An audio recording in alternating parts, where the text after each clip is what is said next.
Imagine a story so ancient, so epic that it's woven into the very fabric of a culture, yet told through the eyes of a woman who's bold, flawed, and fiercely human. A woman who's not just a bystander, but a force that shapes destiny itself.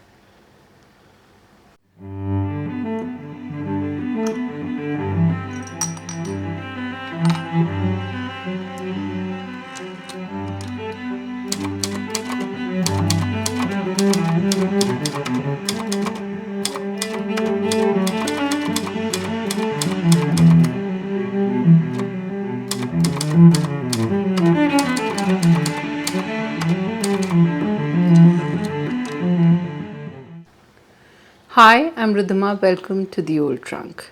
Today we're diving deep into The Palace of Illusions by Chitra Banerjee Divakaruni, a retelling of the Mahabharata that grabbed my heart, shook it, and left me questioning everything I thought I knew about this timeless epic. This is my first time venturing into mythological fiction, and let me tell you, it's been a ride. Whether you're a Mahabharata fan, a lover of strong female leads, or just curious about Indian mythology, this review is for you. So settle in and let's talk about this incredible book. Let's start with the basics. The Palace of Illusions is a retelling of the Mahabharata, one of India's most revered epics. But it's told from a perspective of Draupadi, the fierce and enigmatic queen at the center of it all. This isn't your grandmother's Mahabharata. Instead, Chitra Banerjee Divakaruni gives us Draupadi's voice, her heart, her struggles, and her dreams, making this massive epic feel like a deeply personal story. For those new to the Mahabharata, it's an ancient Indian epic about the feud between two sets of cousins, the Pandavas and the Kauravas, whose rivalry leads to a catastrophic war. It's a tale of duty, betrayal, love, and divine intervention, packed with moral dilemmas and larger than life characters. This book zooms in on Draupadi, born from a sacrificial fire and married to the five Pandava brothers. The story follows her journey from her extraordinary birth through the pivotal moments of her life, as she navigates love, loyalty, and her own desires in a world that's both magical and brutal. What makes this book stand out is how it humanizes an epic. It's not just about battles or gods and the events of the Mahabharata. It's about Draupadi's inner world, her joys, her pain, her pride, and her regrets. It's about a woman finding her voice in a world that often tries to silence her. And let me tell you, Draupadi's voice is electric. This book takes an epic that's often told through the lens of gods and warriors and makes it human, intimate, and unforgettable. Now, before we dive into the characters, let's talk about why the story matters so much in Indian culture. The Mahabharata isn't just a story, it's the heartbeat of Indian culture. It's been told for thousands of years through oral traditions, temple carvings, dance dramas like Kathakali, and even blockbuster TV shows in the 80s and 90s. Growing up in India, you can't escape the Mahabharata, it's in the air, in the stories your grandparents tell, in the values that guide everyday life. It's a text that shapes how we think about dharma, our duty, karma, our actions, and the messy, beautiful complexity of human relationships. What makes the Palace of Illusions so special is how it takes this cultural giant and makes it feel like a conversation with a friend. Reading it was like rediscovering a piece of my heritage, but through a lens I never considered before. As someone who grew up with the Mahabharata stories but never delved into them deeply, this book was a revelation. It's not just a retelling, it's a reimagining that bridges the ancient and the modern. making the epic accessible to everyone, whether you're steeped in Indian culture or coming to it fresh. Let's take a moment to clarify something important: the difference between mythology and mythological fiction. Mythology is the body of sacred or traditional stories that define a culture's beliefs, values, or history. The Mahabharata, in its original form, is mythology, a sprawling epic attributed to the sage Vyas and passed down as a blend of history, philosophy, and divine law. It's a text that's been revered for centuries, often studied for its moral and spiritual teachings. Mythological fiction, however, is a creative reimagining of those stories. It takes the core of the myth and spins it into something new, often exploring perspectives or emotions the original might not emphasize. The Palace of Illusions is mythological fiction because Divakaruni doesn't just retell the Mahabharata, she breathes new life into it through Draupadi's eyes. She dives into Draupadi's thoughts, her conflicts, and her desires, asking questions like, what did it feel like to be married to 5 men? How did she cope with betrayal or loss? What drove her to make the choices she did? This isn't about rewriting the myth, it's about expanding it, making it resonate with modern readers while staying true to its essence. If you're wondering whether you need to know the Mahabharata to enjoy this book, don't worry. Divakaruni makes it so accessible that you can dive in blind and still fall in love. But if you do know the epic, you'll appreciate the fresh perspective even more. So, how does the Palace of Illusions stack up against the original Mahabharata? The core events, Draupadi's birth, her marriage to the Pandavas, the escalating tensions with the Kauravas, and the looming spectre of war, are faithful to the epic. But the original Mahabharata is a massive, sprawling text covering hundreds of characters, subplots, and philosophical discourses with a focus on the broader philosophical and moral questions. It's less about individual emotions and more about the grand tapestry of dharma, karma, and cosmic order. The Palace of Illusions, by contrast, is laser focused on Draupadi. Where the original might describe her actions or role in a scene, Divakaruni dives into her why, her motivations, her pain, her pride, and her moments of doubt.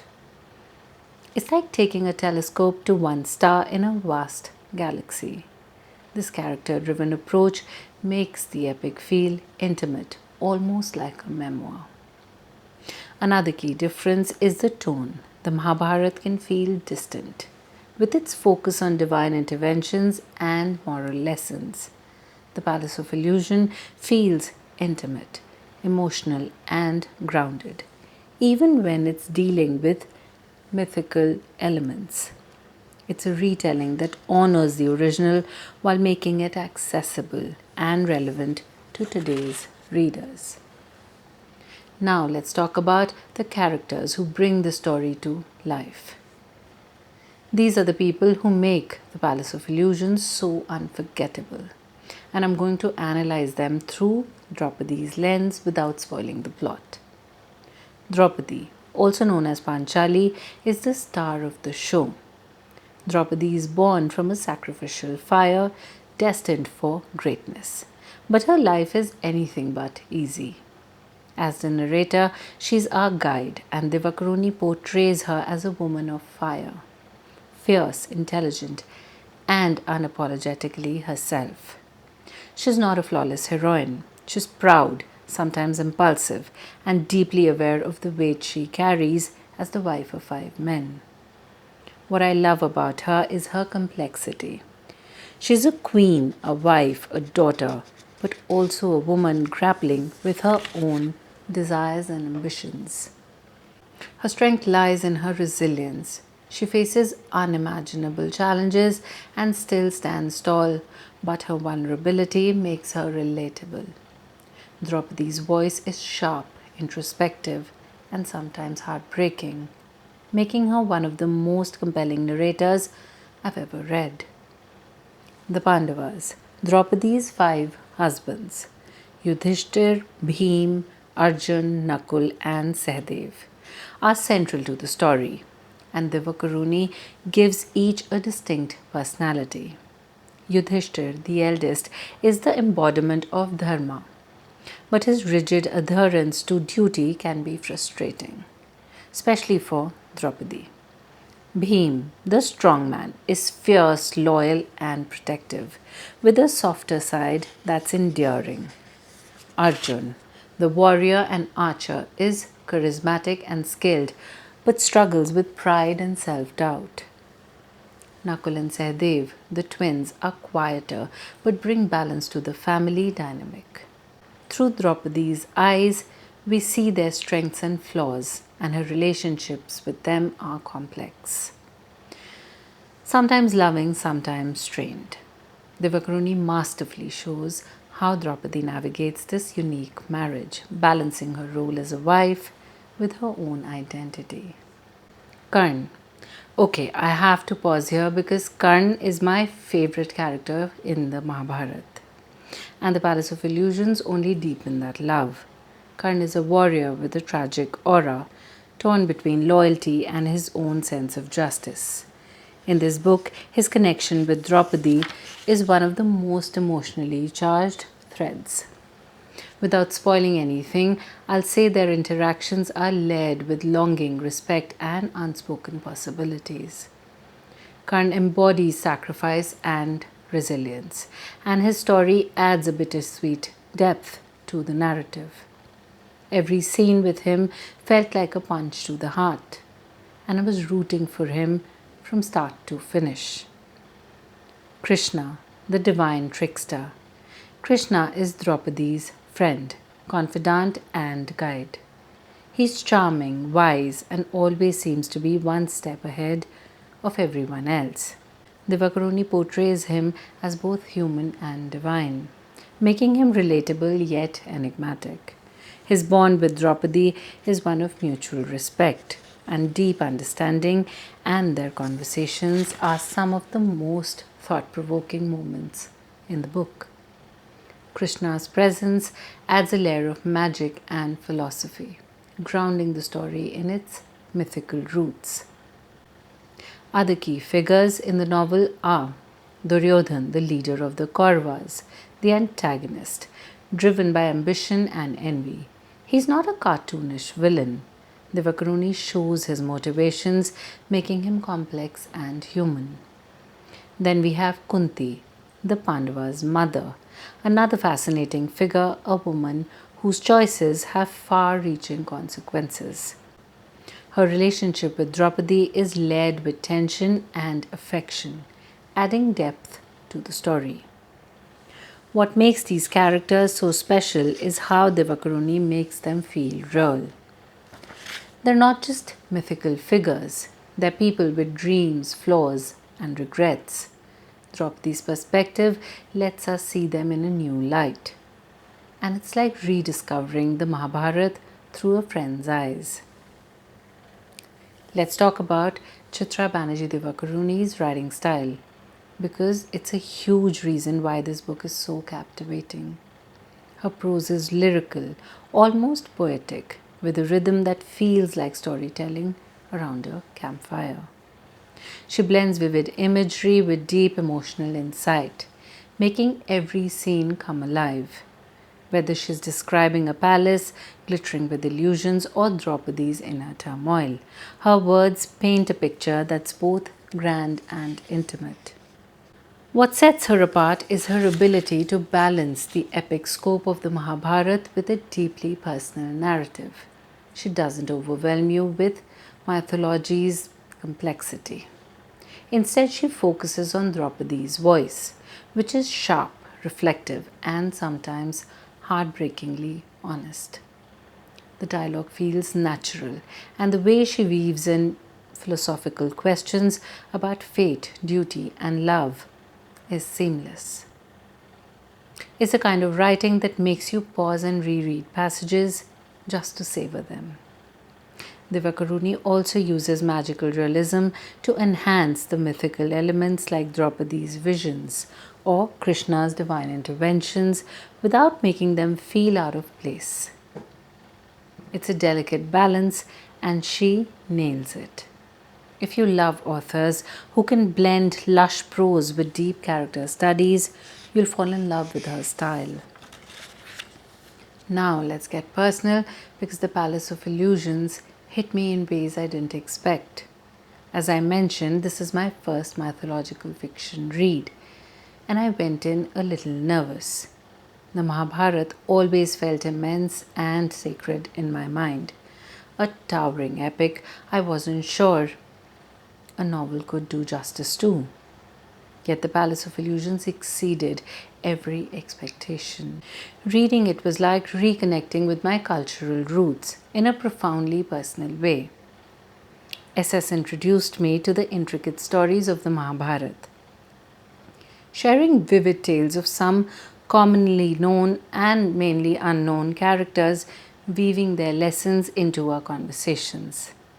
Through this book, those once distant stories brought to life by SS truly became my own. Draupadi's voice felt like a friend confiding in me, sharing her fears, her angers, her love. It was like sitting down with my ancestors and hearing the Mahabharata in a way that spoke to me. A modern reader, a woman, someone navigating her own place in the world. Karn, my favorite character from the Mahabharata, stole my heart all over again. I've always been drawn to his story, his struggles, his loyalty, his quiet dignity in the face of injustice. In this book, Divakaruni gives him such depth, especially in his moments with Draupadi. Their connection is so beautifully written, full of unspoken emotions and what ifs, that I found myself tearing up more than once. Karn's sacrifice and resilience resonate with me on a personal level. Maybe because I've seen people in my life make hard choices for the sake of honor or love. Draupadi herself was a revelation. As a woman, I felt her struggle so deeply. Her need to be heard, her fight to carve out her own identity in a world that tries to define her. This book made me reflect on my own strength, my own choices, and the ways I navigate the world. That's not always kind to women. The Mahabharata is such an integral part of the Indian culture, and reading this retelling was a different experience altogether. It wasn't just about revisiting a familiar story. It was about seeing it through new eyes, questioning the narratives I'd grown up with, and finding new meanings in them. This book challenged me to think about power, gender, and destiny in ways I hadn't before. It stayed with me not just as a reader, but as someone who's part of this cultural legacy. I finished this book late at night, and I just sat there, staring at the last page, feeling like I dived into a lifetime with Draupadi. It's rare for a book to make you feel that connected, that seen. If you're looking for a read that's both epic and deeply personal, this is it. So, who is the Palace of Illusions for? Honestly, it's for anyone who loves a good story. If you're a fan of strong female protagonists, this is a must read. Draupadi's journey is inspiring and heartbreaking. If you enjoy mythological retellings like Circe by Madeline Miller or The Song of Achilles, you'll love how Divakaruni reimagines this epic. If you're new to the Mahabharata or Indian mythology, don't worry. This book is accessible and doesn't require prior knowledge. If you're someone who grew up with the Mahabharata, this fresh perspective will make you see the story in a whole new light. It's perfect for readers who enjoy character-driven narratives, lush prose, and stories that blend history, myth, and emotion. Whether you're a teen exploring your first epic or an adult looking for a thought-provoking read, this book has something to offer. It's a story about being human, about finding your voice, and about the choices that shape our lives. To wrap up, The Palace of Illusions is a masterpiece that brings the Mahabharata to life in a way that's both epic and intimate. Divakaruni has given us a Draupadi who's fierce, flawed, and unforgettable. A woman who challenges fate and leaves her mark on history. This book is a love letter to the Mahabharata, to Indian culture, and to the power of storytelling itself. For me, it was a journey of rediscovery, of falling in love with a story that I thought I knew, and of finding pieces of myself in Draupadi and Karn. If you've read The Palace of Illusions, drop a comment below and tell me your thoughts. Who's your favorite character? Did Draupadi's perspective change how you see the Mahabharata? If you haven't read it yet, I highly recommend picking it up. You won't regret it. If you enjoyed this review, please give it a big thumbs up. Subscribe to the channel if you haven't already, and press that bell icon so that you get notified whenever I upload a new video. I'll see you in the next one. Until then, stay happy. Thanks for watching. Lots of love. Bye-bye.